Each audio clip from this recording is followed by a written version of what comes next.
Because Radical Dreamers explained a lot more than Chrono Cross did, Chrono Cross is considered an alternate universe altogether, kinda like how there are two endings in Ocarina of Time. The other beef I have with this game is I didn't really like the reptile men.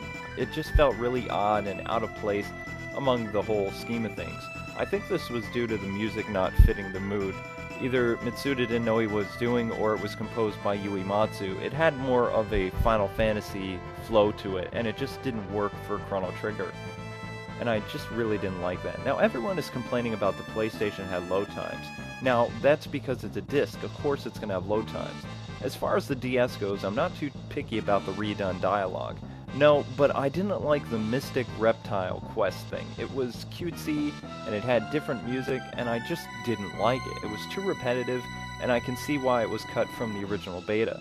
Lastly, I couldn't stand Lavos' final form, mainly because he's cheap and I don't like him. Also, Lavos can drop this big rock on your party and kill one member every time. Then he has this attack where he can strip your party of half your HP. Then you have to waste an entire turn reviving instead of being on the offense. I also didn't like Chrono's Luminaire. I know it's his ultimate attack, but it really doesn't do that high amount of damage. It's like, come on, this is his ultimate attack! Now, I love Chrono as much as the next Rabid fan, but after playing this game hundreds of times through, I've come to like Frog too. He has one of the most touching stories in the entire game. See, Frog wasn't always, well, a frog. He was a squire to the hero Cyrus, the knight captain to the kingdom of Guardia. Cyrus and Glenn's relationship, some fans argue that they're cousins, others say half-brothers, and some say best friends. I like the cousins better as it explains the love shared through a family, and Cyrus looking out for his younger cousin. Anyway, Cyrus is questing for the mythical blade said to defeat Magus. However, during a battle with Magus, the sword breaks in half. Glenn is also wounded by Ozzy. Wanting to protect Glenn at all costs, Cyrus charges Magus and is struck down. His last words are for Glenn to flee to safety and to protect the Queen and the Kingdom of Guardia. Cyrus then dies a horrible, painful death consumed by flames. Ouch! Ozzy taunts Magus to finish the boy, but Magus decides to save the boy instead by tricking Ozzy by turning Glenn into a frog. The thing that people don't understand is that Magus isn't really that bad a guy.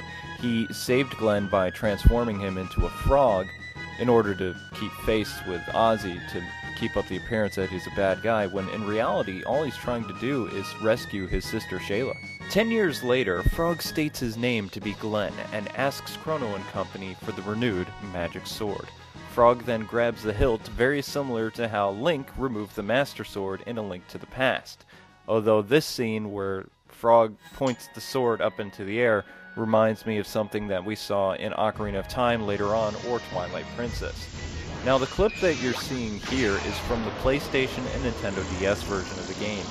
I always imagined as a kid how this scene would look, and this doesn't disappoint. I mean, just look at the animation. This is why Frog is awesome. Can Chrono Sword do that? Ha! I think not. Now, I think this was Square's answer to Link's Master Sword again, but I could be wrong. We've all heard the phrase, words can move mountains. I know I have, but here's a new one to add to the mix. How about a sword that can cut a mountain in half? That's right, the scene you're seeing, Frog takes out his sword, he whips it out, and then he cuts the mountain in half. And then Chrono is just kind of like, not bad, but we all know Chrono's like, man, there's no way I can do that. The reason why so many people love this game is not only the characters or the story.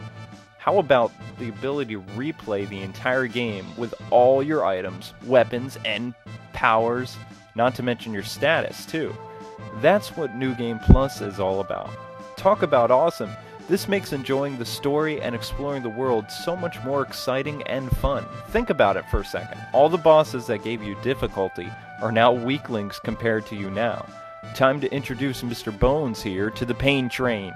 I can't talk about all the good qualities or else we would be here all night. But I cannot forget to mention your time machine, Epic, either. Just look at Chrono's face right now. That sums it up perfectly how awesome this machine really is. Let's ponder this for a second. Your own time machine. The possibilities are endless, but Chrono and friends only have one objective, save the world. Mine would be more selfish, like preventing a life-altering car accident 5 years ago, then of course meeting Abe Lincoln. Anyway, getting back to Epic. Now Balthazar is the one who actually built this time machine. I think the purpose that he built it was in order to return to the Kingdom of Zeal to stop the Queen, but he ended up passing away and wasn't able to do that, so he had to move his memory over to a robot, which is actually kind of a cool idea. Then once Chrono and company discovers the time machine, he gives it to them, and now that's an awesome present right there. In order to control the time-space continuum, all you do is push the L and R buttons, and this will bring up the time gauge, and then you just select the era that you wish to go to.